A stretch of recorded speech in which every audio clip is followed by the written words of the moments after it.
Yeah, so way back when, pagans in Greece, there were cults who worshipped Dionysus, and most everybody believed, whatever believed in Dionysus, rather recognized Dionysian energy as a reality or a real aspect of the human experience.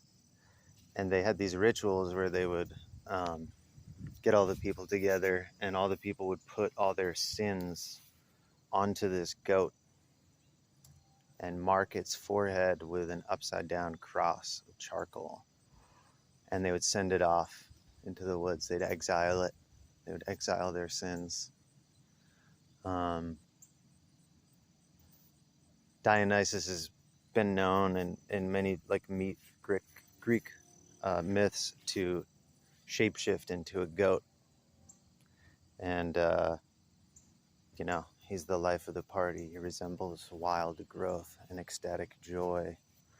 But he was demonized and eventually turned into the god of drunkenness, Bacchus, and then even into Satan himself, which is the goat, the cloven-hoofed beast. The beast comes from Dionysus, who was once pure and innocent and taught us how to recognize and appreciate and embody irrational joy, intuition, ecstasy, wild, unpredictable growth, all these like feminine characteristics. So I'm just going to read this last paragraph here.